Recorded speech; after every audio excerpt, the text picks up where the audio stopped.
Oh, hello world. What is up? Welcome to Build. I'm your host, Matt Forte. We are here live at the Build Studio in New York City. Our next guest has been in all your favorite stuff. You've seen her in the latest Jumanji movie. You've seen her covered in blue across a whole bunch of Marvel movies. And of course, you first fell in love with her as the great Amelia Bond on Doctor Who. But did you know that the whole time, in between all of that stuff, she's been writing and directing badass short films? Because she has. And now she's made her feature-length debut with The Party's Just Beginning, and it is a fantastic film examining small-town life, how we deal with loss. It has one hell of a soundtrack. The movie is in select theaters and on VOD right now. This film is awesome. She is awesome. The great Karen Gillan is here. Guys, how do we feel about Karen? Are we excited? Are we excited?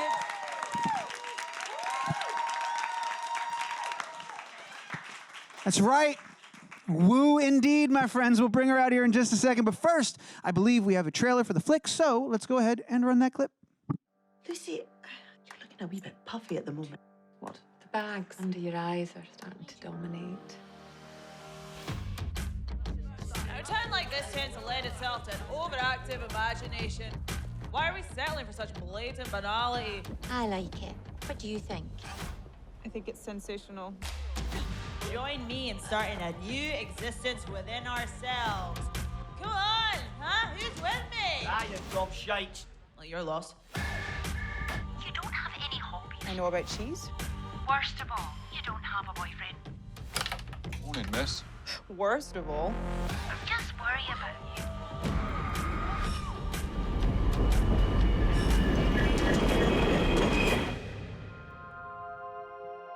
Boy, you're a mess. I wasn't always like this.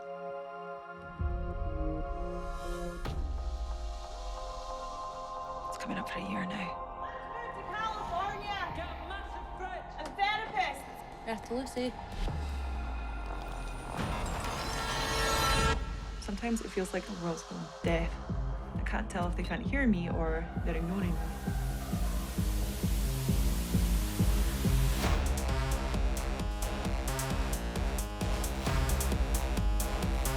Why are you so happy all the time? What? Stop smiling. What do you mean? Stop smiling.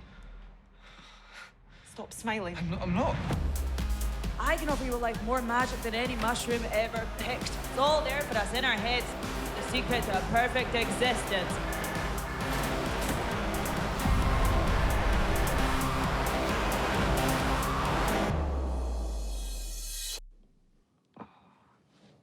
Let's never go out there.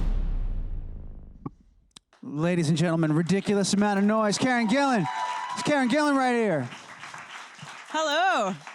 Wow, this is very exciting. This is very exciting. I agree. I've watched so many of these on the internet, and I've always wanted to like loiter in the background on the street so that I could be in the back of the shot. Well, first of all, I don't know what's been stopping you, but please take it to follow that urge. And One do day, that. I will. One day. When you least expect it. Doesn't matter who's here. We're just gonna be like, is that Karen? Is Karen outside right now?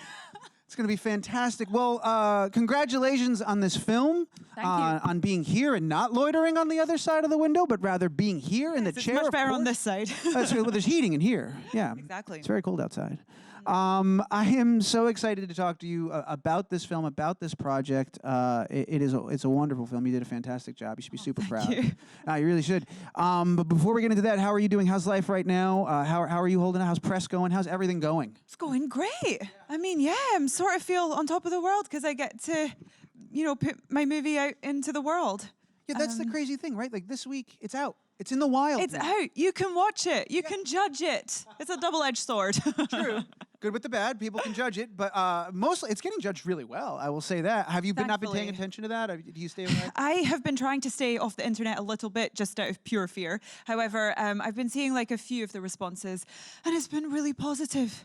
I'm just so happy that people aren't hating it, Nobody's hating it.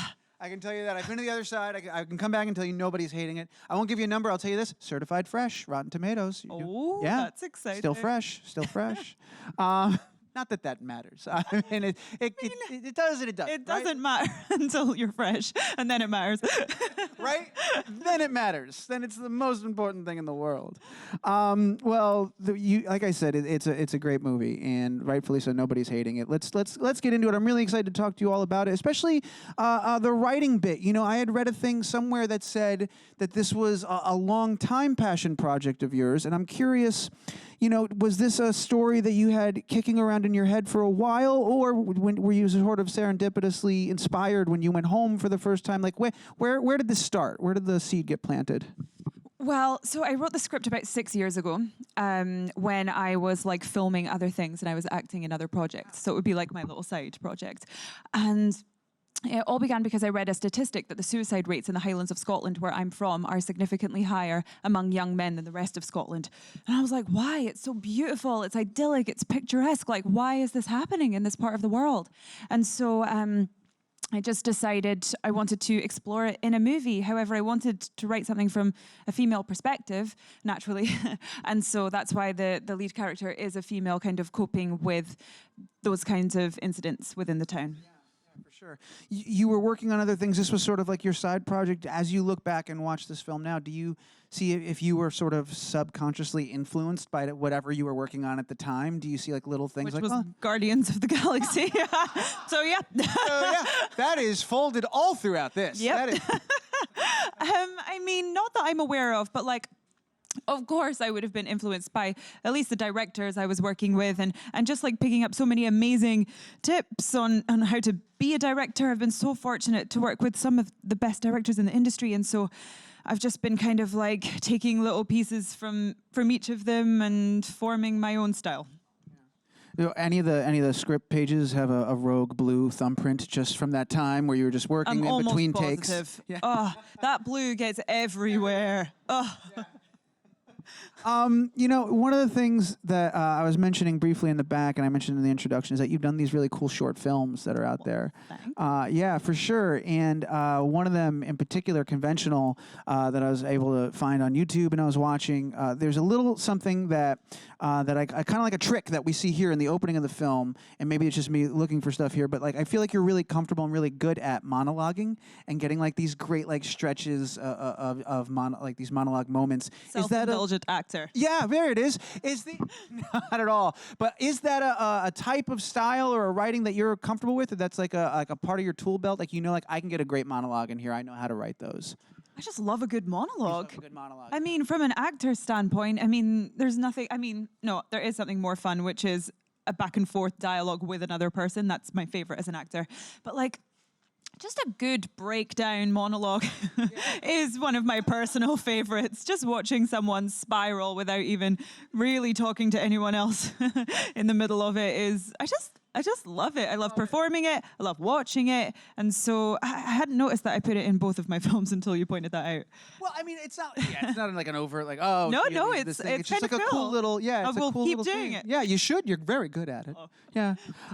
When you talk about how you came upon that this disturbing statistic that sort of spawned everything, and as you're sort of handling and exploring loss and suicide and all of these different really heavy topics, were you at all intimidated in tackling those as a writer, of coming at them the right way? So intimidated, because of course you want to treat that subject matter with sensitivity, and you don't want to be careless or any of those things. And so I tried to be as careful as I could, and tried to do my research, and hopefully I handled it with enough responsibility. I think, yeah, for sure. What was the research process like? What does that look like? That was a lot of online research, trying to understand the state of mind of somebody who's dealing with those issues, talking to people who work at helplines in that area, just kind of hearing people's stories, and trying to figure out why the suicide rates are higher in that part of the world compared to others. Did you ever arrive? I know it's like kind of like a question that can't really be answered, but did you ever arrive at some kind of conclusion or something approximating an answer of like, oh, I can wrap my head around that. That kind of makes sense. And then I mean, there's no sort of set answer to that because everybody has their own experiences, but like communication is something that came up again and again. And I think, I mean, I'm generalizing, but on the whole, men find it harder to communicate their emotions than women do. And so a lot of men kind of want to bury it because they feel it might be showing weakness or there's stigma attached to it. And so therefore they can end up in situations where they don't feel like they can express themselves and then terrible things can happen from that. was it ever, I don't know if weird's the word, but you're sitting there and you're delving deep into this topic and you're writing these characters, you're fleshing out this world, and then you go to bed and you wake up and you go to work and they're like, all right, so there's going to be a raccoon that talks about 3 feet to your left, and like, you know, balancing those two worlds, right? Like working on Guardians and working on this story. How did your brain sort of oscillate between those two drastically different planets? God, that's so funny. I never even thought about it because it would just become so normal. Like, oh, you're talking to a raccoon now. That's a human that's crouched on the floor. Exactly, you've got like this little dude with dots all over him. Yeah, Sean Gunn. Life. Like, yeah, what your world is. Yeah, and honestly, it had become so normal for me by that point because before that, I worked on a TV show called Doctor Who. And so, Never heard of it. Oh, I see. A few Doctor Who fans in the house. Yeah, so like it just had become like incredibly normal for me to be talking to aliens, creatures, being on a spaceship. Like That's that was a hell my of a primer domain. for that, isn't it? Like that. Oh, if yeah. there's a show that's going to get you ready for that, that would be. Oh, it's so true. I mean, like I was so nervous to do my first day of filming on Guardians of the Galaxy, and then I walk on set and it's just another spaceship, and I'm like, oh, guys, I'll show you the ropes. That's incredible. I got this. I've been here many times before. Let me, you've talked about this in other interviews before that like doing stuff like Doctor Who and the Guardians movies and all that. It's opened these doors for you to make the movie that you really want to make and do your side stuff and your passion project. Those doors that it's opened, did you know early on that you wanted to walk through them, or was this desire to make your own stuff something you found along the way while working on those projects? I think I kind of always knew that I wanted to end up doing directing eventually, because when I was a kid, I had this video camera and I would make all of these horror films around my house. I still have them. One day I'm going to have to post one of them, I was I going to think. say, why couldn't I find those on YouTube? Because they're not available. They're not out yet. They're not released yet. But no, so that, I would always cast my parents in the roles as well. And I would like kill my dad. Poor dad. We're fine. We have a brilliant relationship. We do. And it was just funny. There was like ketchup everywhere. And he was just like so encouraging. And so was my mom. And so they were just like, yeah, make all this stuff. Get ketchup everywhere. And so when I made this, it kind of felt like the same thing, but on a bigger scale. It was interesting. We're going to go deep into this childhood horror movie thing that you were just talking about. Hang on a second. So you used to make these all the time. You would cast your parents. Do you remember any of the plots that you concocted or the storylines that you would build? Yeah, like there was one where I was like this really nice schoolgirl during the day. Like, how was work, Dad? And then at night, I would put on a long blonde wig and take out a knife and go out on a killing spree. No. Wait, how old were you? Okay, this time I might have been like 12. Okay. Yeah. That's still good. That was one of the later movies. And then it sort of all culminated in this big finale sequence where I revealed my true identity to my father and then killed him. Did your parents like ever show the films to like family friends or whatever? No, or, like, no. Look at what Karen did. How great is this? She's a little movie maker. Like, No, funnily enough, they didn't want to show a murder. Karen, I'll do this for you, but I just need you to know this goes nowhere. I was like, Yeah, it didn't do the rounds, that one. Oh my gosh. All right. Well, we could do a whole interview just on that. But I do. You mentioned doing this. I feel like it was on a larger scale. Forgive my ignorance. Were you in your actual hometown that you filmed this? Was this? Yes. This was your hometown. It was, yeah. So some of those locations that you see in the movie are places where I really did eat chips after a night out, and my friends are the extras. In the movie, yeah. So it was really cool. It does feel authentic, even though the storyline is definitely fictional. However, we shot a lot of the interiors in Glasgow because it's like a bigger city and it's easier to like get a film crew together. How, since you were so familiar, since your freaking hometown, like going into that, how much of the movie could you already see in your head? Like, I know I want to be in this spot where we used to hang out. I want to do this in this spot where this thing happened. Like, Pretty much all of it. I knew kind it of right wrote it to real locations, and then I storyboarded the whole movie myself before even starting work on it. you did the whole thing yourself. The whole thing. Oh my god. Yeah, but it was amazing because then I could just like sort of watch the movie, and then obviously we deviated from that when I hired a DP, and he was incredible and had his own ideas, and then we sort of came up with better stuff. That's so amazing.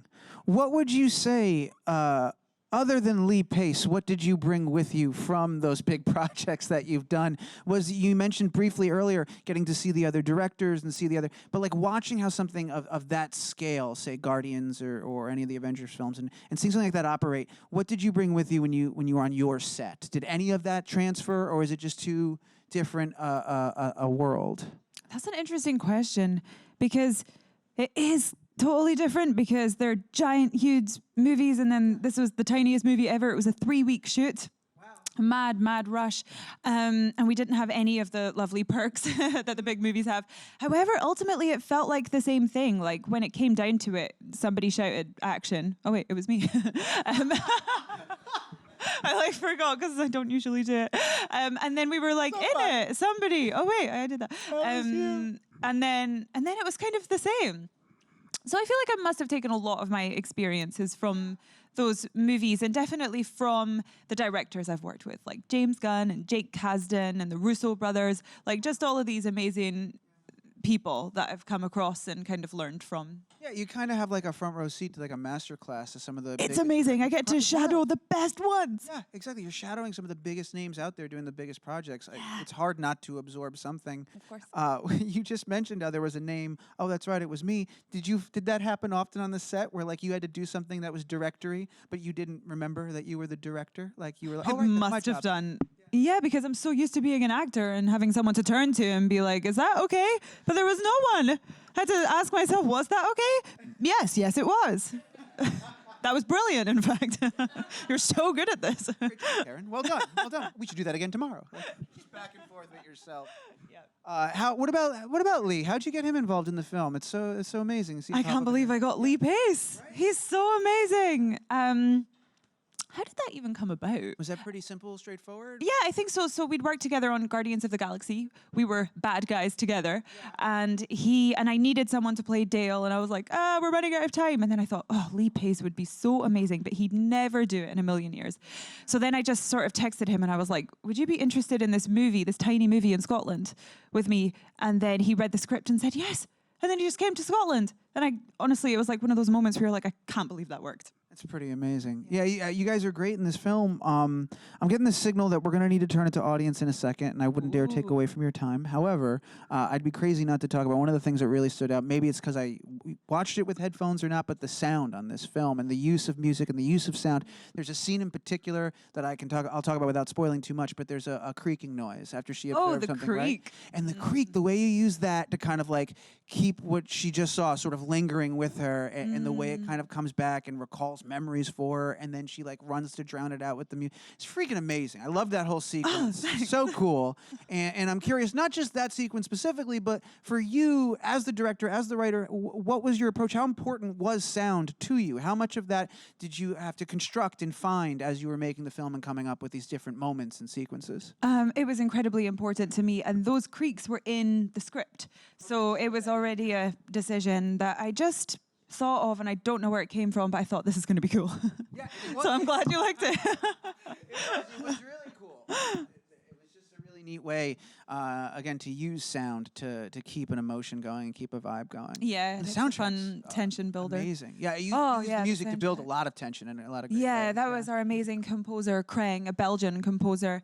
And I had no plans for this thumping party soundtrack, which is so strange to me now because it seems like, of course, that's it's part of the identity of the movie. But he just offered it up one day in post-production, and we all just kind of sat there in the edit and went, oh, this is kind of perfect. Yeah, it makes it it makes it its own thing. Like it's such a big part of it. Yeah. Hugely. Last cool moment when she pulls the sweater over and then pulls it back up and then we're inside. yeah. That's a really cool moment too. Good job. Yeah, we had to like cut up a jumper and then literally like put it over the camera lens. It was cool. That's so cool. All right.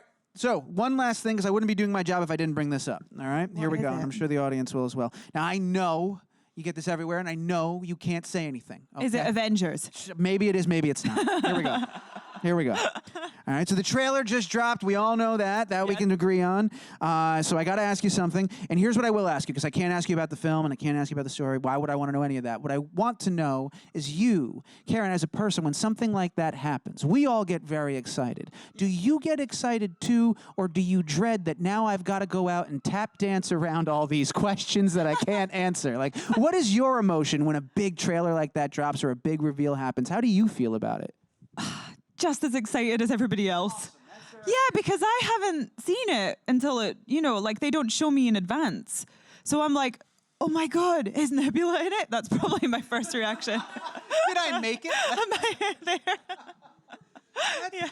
That's a really interesting element to just these movies, not just because the level of secrecy is so much so. I heard you saying on another thing that you don't even really know, like you have just enough context to give them your scene, but that's about it. Like you don't know. Oh, yeah, so when don't you know see how the it movie, fits in. Yeah, I mean, I want to watch the movie just because I don't know what to expect. seeing it I don't for know the the first story. time. Absolutely. if you had to, which fans are more intense, Marvel or Who fans? Like who knows? Who seems to know more? Who do you hear all the time? Pick a favorite. Do it. A Divide favorite. the crowd. I can't do this. Whoever likes both wins. There you go. Well done. Diplomatic. Well done. And that's why we love you. Thank you for indulging me on that final question. Of course. Thank you for making this incredible movie. Oh, thank you. Let's go ahead and get some audience questions. We got microphones out there. First question is going to be right here. Go for it. Hi, I love the film and I wanted to touch again on music because it was so powerful in the movie. So I was wondering if using music to kind of drown out life is relatable to you at all in your real life? Oh, 100%. I think most people can probably relate to turning to music in times of need or, when you're feeling down, you might listen to something that indulges that downness or lifts you up and is more sort of jovial. This character, she just turns to partying in general when she's not feeling great about herself. And that definitely includes like thumping, raging music and alcohol that sort of lends itself well to that music. But I think it's a pretty natural human reaction to, and primal too. Yeah. Do you have a particular song that you find yourself going to that like, this is my go-to track? If I'm happy, I listen to this. If I need to pick me up, this is the song I go to. Or is it more eclectic, more all over? When I need to pick me up, I'll probably listen to some classic rock. Yeah, like Free, Creedence Clearwater. Oh, badass, yeah. Yeah, all that's Led Zeppelin. Like just some like really fun pounding guitar music. Did that stem from before Guardians, or did you learn of new music while you were working on I feel like a whole new generation of people have been exposed to awesome classic rock and awesome songs of that generation because of that movie. Yeah, I think that probably did introduce me in some way to like the 70s for sure. I mean, I did like music around that era anyway, but like I definitely found some new songs while I was on that movie, and he played them while filming the movie. Way, really? Yeah, and it was you would amazing. hear that on set and Yeah, we all had like earpieces in so that nobody else could hear it, but we were all sort of like united by this one musical force, which really, really does affect the performances. Yeah, that is interesting. So it's almost like it was all choreographed and you guys were all feeling the same vibe at the same time. Yeah, like, all reacting slightly differently, but all united in some way. Do you think you'll ever implement that on a future project that you work on? I would love to, because I just know how much of a difference it makes to an actor. That's super cool. Thank you for sharing that. And thank you for your question. We've got a few more. Next one's going to be right here. Go for it. Hello. Hi. I just want to start off by saying I've been a fan since Doctor Who, and I love everything you do. Thank you. You're badass and everything. But my question was, how different is working on somebody else's film versus working on your own? Good question. It is pretty different. I mean, you've just got so much more responsibility when it's your own movie. I mean, you can't turn to the director and be like, well, this isn't very good. I just acted in it. I mean, there's this whole other, you have to lead the charge. However, it kind of makes it easier in a way because there's nobody to answer to almost. And so you do have like creative freedom as an actor. And sometimes that's good, sometimes that's bad. Because it is good to collaborate and have like two brains on something rather than one. But there is something so freeing about just being able to do whatever the hell I want. And I would just give myself options, like 5 different takes, and then I would construct the performance in the edit. It was really fun to work on my own movie. It's something I would love to do again. Awesome. Thank you for that question. Did you ever like phone a friend? Like, did you ever get to a point you were like, I need another set of eyes. I don't know if what I'm looking at is just me or if I'm in my own head, or did you just like soldier through and like, I wanted this, I'm going to figure this out? Like, well, we only had 3 weeks to shoot it, so there wasn't much time for me to be deliberating over anything. You just really had to go for it. I mean, I had an amazing producer called Mally Elfman on the movie who was my eyes behind the monitor, and I would basically tell her to look for certain things during takes, like technical things or like the composition of the shots, and I'd be like, did we get it? And she'd be like, you know, and I'd be like, okay. Yeah, yeah, there was something in the shot, and so she really kind of helped me a lot in the process. Awesome. We've got time for, was it 2 more?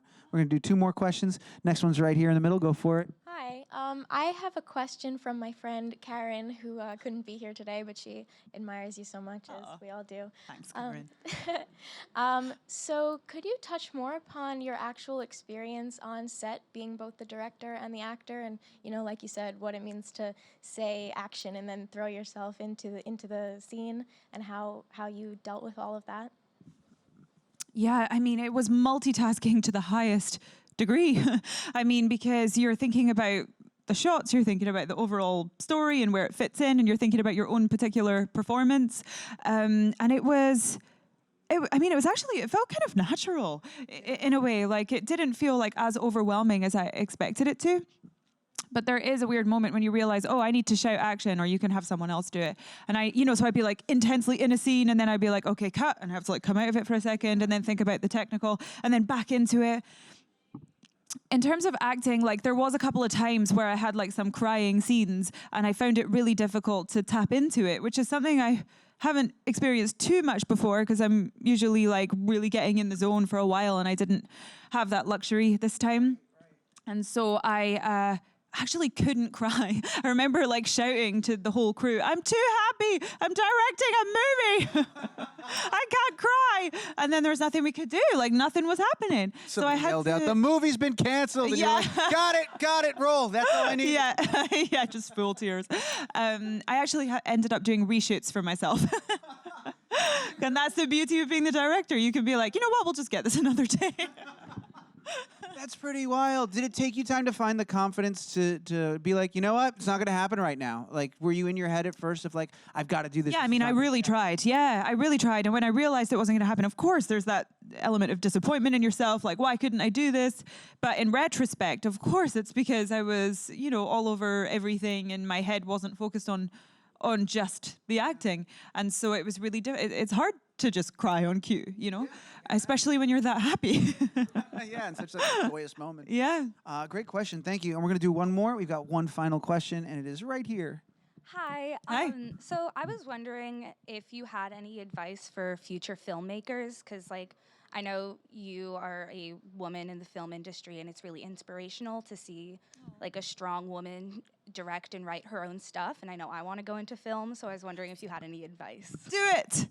That's not great advice, but also just do it. We definitely need more females, so I encourage this wholeheartedly. Please do it. I would say in this generation, we can be quite self-generating because we have so much access to cameras and ways to upload things online. And so I would just say, start making stuff. Just start doing it, no matter how little money you have to do it. Just figure out a way, get it out there, and then you're just going to get better and better. That's a great question. That was a great answer. Guys, thank you for being such an incredible audience. But we're going to wrap it up in just a second. But the last thing I want to ask, and I've been thinking about this ever since we found out that you did all those short films when you were little that were horror themed. And then I'm thinking of Conventional, which is kind of horror themed. Yeah. And, so as you move on to your next project, and as we're in a time, going off of that last point, some people are saying we don't have not just enough female filmmakers out there, but in the world of horror especially, there's not a lot of representation for female directors and female filmmakers. Are you at all eyeing the possibility of doing a scary horror movie, doing something like that for like big deal, like do it? Oh, 100%. Yes. Oh, yeah, definitely. That's fantastic. That's my dream. I mean, yeah, I killed my own father. I'm ready. What more of a pedigree do you need? I killed my own father on camera. That's how much you want it. Well, that's fantastic. Well, you got to promise when that movie comes to pass, because it will, and it's fantastic. You got to come back and tell us all about it and talk to us about it. That sounds like we a got plan. a deal? We got a deal. All Yeah. right, cool. Guys, the film, The Party's just beginning. It sounds like some of you have already seen it. For those that haven't, it is on VOD right now. It's in select theaters as well. Go out and see it. It is a fantastic film. You did a wonderful job. Thank you. Everybody, make some noise, please, and join me in thanking the great Karen Gillan right here. Thank you.